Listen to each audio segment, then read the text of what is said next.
I'm Roberto Baldwin, and this is Tomorrow Today's Sustainable Mobility Brief. The transportation world is evolving at a rate not seen in decades. The transition from fossil fuels to sustainable energy has brought with it some truly exciting opportunities, but also some confusion. I'll sift through the noise and share quick updates on the latest news, trends, and advancements that will impact our world for years to come. This week on the Tomorrow Today Briefs podcast, we have Beam CEO Desmond Wheatley. Desmond, thank you so much for joining me today. And let's talk a little bit about Beam. I know we talked about a little bit about it before, but let's talk about Beam. As the CEO, what is Beam? And for those who are uninitiated. Well, first of all, Roberto, thanks very much for having me here. I'm delighted to be on the podcast, and especially that, as you've mentioned, not for the first time, Beam's been here before. Saeed Al-Halaj, our chief battery scientist, was on previous. So very glad to be here. Listen, just from my point of view, Beam Global is a San Diego headquartered sustainable technology innovation company. That's a bit of a mouthful, I'll grant you. But what that essentially means is that we innovate products which have certain things in common. They're all renewably energized. They do not rely on the electric grid to supply electricity from. They get all of their source of power from renewable sources, mostly solar, but also light wind generation. They all store energy. So they generate electricity and then they store it in our own proprietary batteries which we make in our Chicago factory. And we're really focusing on the electrification of transportation, which is a massive infrastructure and indeed a paradigm shift, which we're going to go through in a very short period of time. Much shorter period of time than we went from the horse to mass adoption of vehicles. We're going to have to do this much more quickly. And then on energy security, by which we simply mean a more reliable source of electricity than that which you get from the electrical grid, which is of course prone to blackouts or brownouts, and in some places just very expensive, disruptive, or indeed impossible to deliver the electrical grid. So we make a suite of products that solve for those two things. We have a headquarters and factory in San Diego. We have another factory in Chicago, Illinois, and then we have a European headquarters in Belgrade and a factory in Kraljevo, both in Serbia. So we're indeed a global organization. And so, the company's been extremely busy lately with announcements. You have the BeamSpot, they have BeamWell, and Beam Bike. Well, let's talk a little bit about the strategy of announcing these items. Yeah, so it's actually, you're right, we have been very busy, but we haven't been any more busy lately than we've been for quite some time. So, but it's perhaps more apparent publicly that we've been busy. What ended up happening, we've been doing this for a long time. We started making solar-powered electric vehicle charging stations back in 2010, when there were only sort of 4 electric vehicles on the road. And I'm not talking about models of, I mean 4 absolute total numbers, right? A part of my lunacy is that I sometimes get kind of excited about things. I'm quite often a little too early to the party, but I have tremendous energy for things I care about and staying power. And so now we have good seats for this party. So for the first 10 or 12 years of our existence, we were really concentrating on producing the EV ARC product, electric vehicle autonomous renewable charger, which allows us to deploy EV chargers from any company or any brand, but without construction, without electrical work, and without needing to connect to the grid or be vulnerable to blackouts or have a utility bill or anything. Now, in the last several years, we've seen absolutely incredible growth. I mean, 300% year-over-year growth last year, and that was up from a couple of 100% the prior year. So just a tremendous growth. All of the company's efforts have been on scaling, frankly. It's not a trivial matter to go through that type of growth curve. We're now to that point where we've matured, we can manage the level of and volume of product that we're moving out. And so now it's time to put our fantastic engineers and inventive team to finding other ways to leverage the technology advances that we've made, chiefly in the combination of renewables and energy storage and rapid deployment, to find other value propositions. So with BeamSpot, for example, this is a product which is designed to address curbside charging, and we can talk about that a bit more in a minute if you want to, but it's a very important area in electrification. Again, with little to no no construction work and no reliance on the grid. Beam Bike is another product which is based on the EV ARC platform and designed to charge electric bicycles rather than four-wheel electric vehicles. And then BeamWell, which we just announced, is in many ways the one that makes the hairs on my forearm stand up more than any other, because it's again is based on the EV ARC platform. But it's not just charging vehicles; it's also using the electricity that we generate and store to desalinate salty water and turn it into drinking water. And so I'll just ask you to think about, for a second, if you think about the world right now, how many places there are where there are people who are proximate to salt water and who are lacking sufficient fresh water for cooking, for drinking, for cleaning, and for medical reasons. So this is a product designed for war zones. This is a product designed for post-hurricane or even during hurricane events, because what ends up happening in both instances is you lose power and you lose water supply, whether it's a war or a natural disaster. BeamWell survives hurricanes. We just put a magnificent press release a couple of weeks ago showing our products operating in 8 feet of water, having survived the full force of Hurricane Helene when she came on shore. And just 2 weeks after that, we were pretty much in the eye wall of Milton as well. Products survived; those continue to operate. But so now what we're doing is we're taking that same electricity and we're using it to run a desalination plant, which is integrated into the product, fill up a water tank. And then we also have integrated onto that 4 electric ruggedized scooter mopeds. And the reason for that is because this will be deployed to provide fresh water in places where that's been disrupted, provide electricity for cooking and things like that, but also the means of delivering the fruits of those efforts. It's not good enough just to make fresh water and food and medical equipment or supplies. You've got to have a way to get it to people. And quite often in wars and in these type of hurricane environments, you can get a 2-wheel vehicle down the little path that people have cleared, but you can't get a 4-wheel vehicle down there. So these ruggedized electric scooters are perfect for the job. So it's based on the same underlying technology that we've been so successful with over the last many years, but it's a fantastic new adaptation of it, bringing a tremendous new set of values and utility. Yeah, I mean, to be honest, this was the one I was a bit more, I was the most excited about, because we are in a changing world. There's always been, and I'm sure there will continue to be, unfortunately, conflicts that displace a ton of people who really are this is where they live.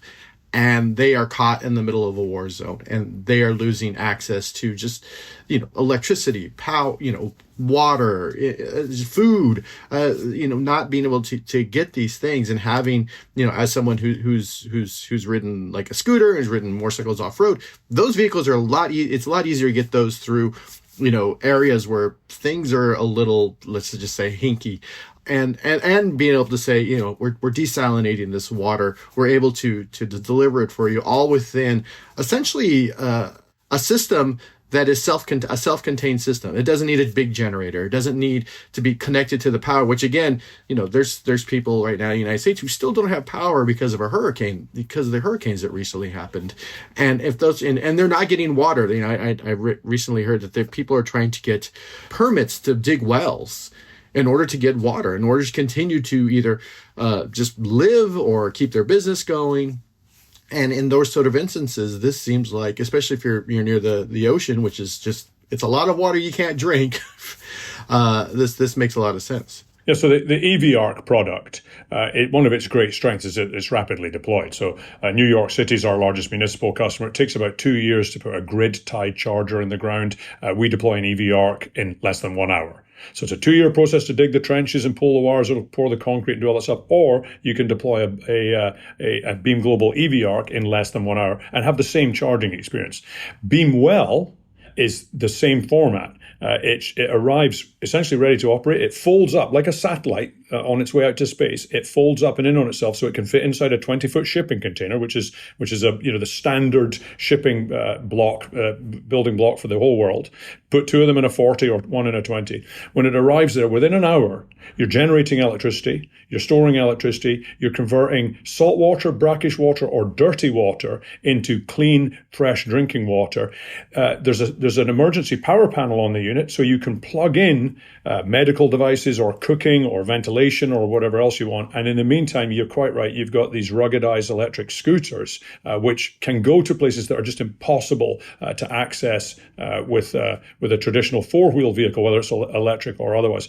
So yes, in a containerized, self-contained, ready-to-operate package, I always say unlike children's toys at Christmas, we deliver our products with batteries full in them, ready to operate. So you're up and running. If you think about a place like Gaza, which is what this product was originally designed to address, the humanitarian situation in Gaza, this is about getting in there and dropping off something which will allow the NGOs and the donor organizations and the UN to create food, to create fresh water, to clean up after themselves, which is really important, and then to deliver those vital supplies to people who are in dire need. And then there's just one other little thing on it. It's not just food and water, it's also medical supplies. We can run refrigeration off this. We're not talking about air conditioning a football stadium, but we're talking about running enough refrigeration to keep vital medical supplies good. And then the last thing is there are certain now lack of hygiene diseases, cholera, dysentery, and that sort of stuff that are particularly killing babies, young human beings. Just enough water to solve for those things as well. We're not talking about showering the masses. We're not going to open a water park in Gaza, but BeamWell will save lives there, as you say, in a compact format, which is easily deployed. Yeah, no, it's when I saw it, I was like, wow, this is, and I don't think clever is a big enough word for it. I want to say it. I mean, it's very clever design, but it's also, I think it's a very important aspect, and something we don't think about with sustainability is its ability to drop and be ready to go in a way that traditional infrastructure might not be able to do. And I think that's pretty stellar. On the more, I guess capitalism side, you have the BeamSpot, and let's talk about AC street side charging. I think everyone's very excited about DC fast charging, deploying that, but I think AC charging is far more important than people realize, especially in dense cities where, if you live in an apartment, you might not have a garage. And so how do you keep your EV charged up without paying, premium prices and being stuck at a charging station for, 45 minutes? In some cases, if you have a vehicle, the charge is pretty slow, but you just want to be able to charge it overnight. And so you plug it in and you go to bed. Let's talk a little bit about BeamSpot and what that does. Yeah, so the first thing I'm going to say is that you said that everybody's excited about DC fast charging. That may well be true. It's everybody except me. I think DC fast charging has a vital role to play. Long corridor type drives. I'm in San Diego. If I want to go to San Francisco, I don't want to spend a lot of time charging. But that is the great minority of charging, the requirement that happens in fact. We really concentrate on what we call DRR, daily range replenishment. And this is a fantastic way to live. You're charging your electric vehicle like you charge your cell phone, opportunistically while you're doing something else. Nobody waits for their cell phone to run empty and then go somewhere special and sit around while they fill it up. Well, you don't need to with your electric car. It's one of the best things about living the life electric, frankly, is it's so much more convenient. My electric vehicle's filling up while I'm talking to you right now. I don't really care how long it takes, as long as I get my DRR, my daily range replenishment, which it's what I always do. So yes, the DC fast charging, exciting for some instances, but I think it shows a tremendous lack of imagination. What we're trying to do there with DC fast charging essentially is replace the gas station model. And the one thing as an EV driver, and by the way, I've been driving an electric vehicle now for 15 years. I'm a gray hair in the industry. The last thing you want to do is recreate the gas station model. What you want to have is more like a Wi-Fi model, where it's everywhere. Doesn't need to be very fast as long as it's fast enough. And I think that's how EV charging is going to work out. Now, BeamSpot is designed to address exactly that type of charging without requiring any type of construction or infrastructure upgrades. And what we do basically is we remove an existing street light. So with street lights everywhere, that's great. The problem with street lights is they have enough electrical circuit to run a light bulb, but not enough to really provide meaningful charge for fueling vehicles. That was never the intention of that circuit delivered to those street lights. BeamSpot replaces an existing street light, and it is a street light. It's also radiating light out into the street. It's a little bit more intelligent than a typical street light, but it's because it's doing a lot of other things as well. So what we do is we combine the street light circuit, enough to run the light bulb, We add a light wind generator on the top of the BeamSpot, and then a tracking solar array, which is following the sun as it moves across the sky. And we have a very ingenious way, patent-pending manner, of actually making sure that the wind turbine never shades the solar array as well, which is one of the problems of combining those two things. And then we put all of that electricity into batteries inside the pole of the streetlight, and then we charge cars off those batteries. Now, this has multiple benefits. First one is chiefly, there's no construction work, there's no trenching, there's no easements, there's no trying to identify a source of electricity, none of the other complicated things that you normally have to do to charge at the curb. But beyond that, the majority of the charging will be done by renewable energy sources. So the utility bill is very, very low. The demand on the grid is very, very low. You're driving on sunshine and wind, which is pretty cool in terms of zero emissions. And then it will continue to operate during blackouts and brownouts as well, and not contribute to blackouts and brownouts by adding a lot of new load, which is one of the reasons that we have those. So it's a beautiful product that's solving a whole host of different problems and doing it in a way which is not disruptive or expensive. And that's absolutely crucial, because at the end of the day, if electrification is going to happen, and it will need to, you are quite right that most people will end up basically topping off most of the time, DRR, daily range replenishment. And I'm going to give you three numbers in a second to just to back this up. DRR, and they're going to do it while they're doing something else. And most of the world's population doesn't live in single family residences where they can charge their cars. Even in the United States, the average vehicle ownership, 2.3 vehicles per household. Most households, even single-family residents in the United States, cannot charge one of those 2.3 vehicles, far less the other 1.3. So the three numbers I was going to give you, really useful to know. Average vehicle in the United States drives 30.4 miles per day, 30.4 miles per day. 8 out of 10 commuters, so not the average, the great majority, 80% of them, less than 24 miles for their round-trip commute. And fleet vehicles, and we do an awful lot of fleet vehicles, federal fleet vehicles, city, state, and everything else, and as well as commercial, usually less than 30 miles a day, many of them less than 10 miles a day. Now, in each of those cases, even with a slower charge, 2 hours, you got your full daily range replenishment. We know that most vehicles are idle about 20 to 22 hours a day. And so if we can just get them for 2 of those 20 to 22 hours that they're idle a day, then and that's even fleet vehicles who are driving shifts. They still stop while the workers do whatever they do. Okay, if we can get them during those periods of time, we can give them their full daily range replenishment. Range anxiety is a thing of the past because the vehicle's always full. No one waited somewhere and no one spent a lot of money filling up their car. Beautiful. Yeah, it's just you wherever you go, whether you're going to the store, or you're going to visit a friend, or you're going to, to the doctors, or you're going to work, and in many cases, like AC charging, you just plug your car in and just do the thing you have to do. And then when you come out, you have more, your state of charge is higher than it was when you got there. And in most cases, especially if you're there for a few hours, you're, like you said, you're going to replenish your daily range, the amount of vehicle, you drive every day. I'm fortunate I have a level 2 charger, an AC charger on in my driveway that I installed, and we can plug in the car. And we had our previous EV, we charged it, until we decide. We probably charged it maybe 4 times in 2.5 years at a DC fast charger, because there really wasn't any reason to go to a DC fast charger, because it just was charged. It was just ready to go at all times. That's right. That's exactly right. And that, by the way, your experience is exactly the same as everybody else's. Most people, especially Americans, like to think of themselves as going across the plains in their Conestoga wagons and all that sort of stuff. But actually, it's very rare that they take these long trips. Most of the driving that they do, 1.5 to 2 hours on a level 2 AC charger, they're going to get their full daily range replenishment.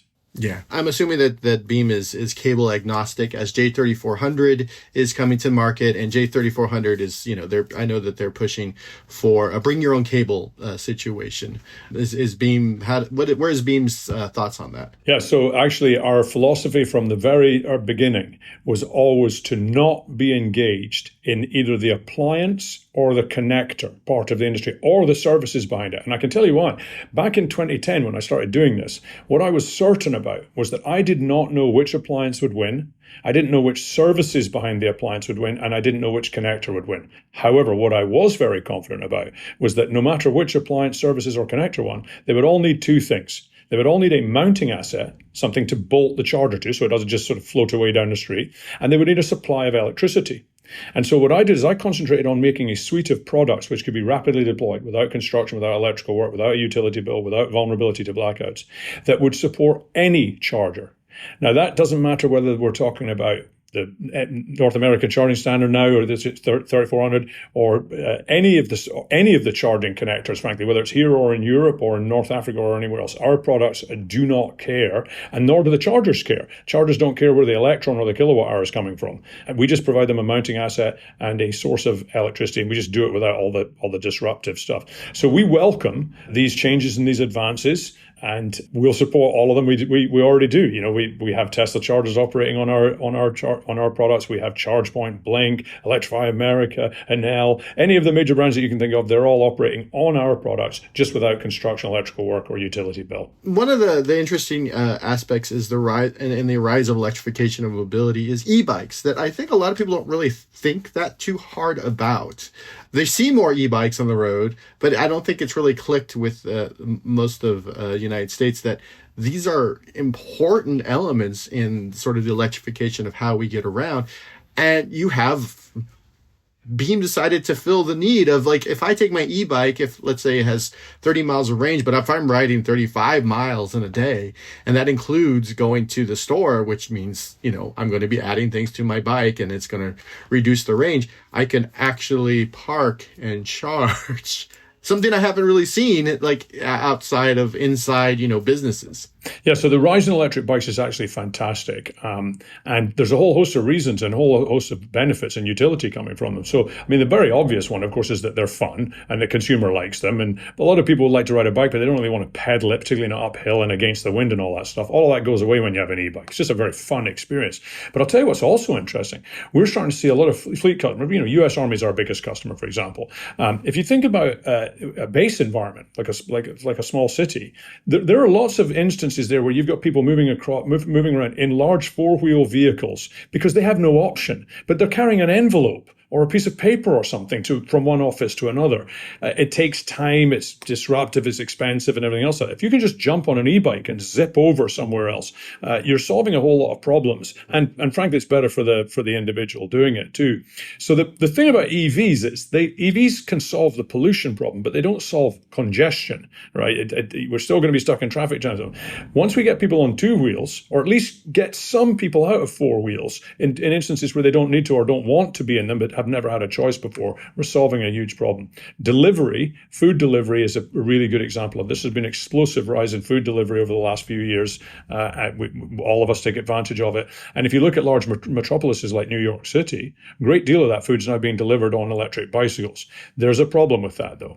Electric bicycles in New York City have caused fatalities because not everyone who's delivering food can afford to buy the most expensive and highest quality bikes, and they quite often have aftermarket cheap batteries on them, and they're charging them in their apartment buildings. And the thing about cheap aftermarket batteries is they don't come with a level of safety that batteries that are made by companies like ours do, that have all sorts of ways to prevent them from catching on fire. That's a tragedy, of course. What we're finding is that cities and others increasingly are wanting to find ways to enable people to charge their bicycles outside. So even if it is a cheap battery that catches on fire, no one's going to lose their life over this. It's annoying, it's disruptive, but it's saving lives again. So e-bike's about enhancing people's access to charging, enhancing people's qualities of life, and frankly, it's about saving lives as well. Yeah, no, it's whenever I've reviewed e-bikes a few times for like the Wall Street Journal and USA Today, and one of the things I've always found is like, I'm going to go to the store, there's one bike rack, especially if you live in suburbia, and I'm like, we really need to figure out a way to sort of, because you see more and more people riding them and they're going to places, and it all comes down to, well, if I could charge this and park it and lock it in a safe environment while I go in and do my shopping, I'm going to use this a lot more. That's exactly right. Well, thank you so much, Desmond, for chatting with us today. Again, the BeamWell, I cannot stress enough how excited I am about that product. And the BeamSpot and the Beam Bike are, they're both great products, especially when you think about where we're going as we evolve transportation. But again, the BeamWell, well played. Pretty fantastic, thank you. I'll be in the Middle East in the middle of November, and that will be hopefully the beginnings of the first of the deployments of these. And yeah, it's an incredible, it's invented in San Diego, manufactured in the United States. It's an incredible product, and it's lovely when you're doing just so many different, bringing so much value to people, but also saving lives and increasing people's quality of life, which is what all of our products do. Frankly, BeamWell is just the ultimate expression of that. For more information about the evolution of sustainability, head on over to sustainablecareers.sae.org. There you can check out our video interview with Lucid CEO Peter Rawlinson as we talk about EV efficiency. Be sure to subscribe and listen every week on your favorite podcast platform. SAE International makes no representations as to the accuracy of the information presented in this podcast. The information and opinions are for general information only. SAE International does not endorse, approve, recommend, or certify any information, product, process, service, or organization presented or mentioned in this podcast.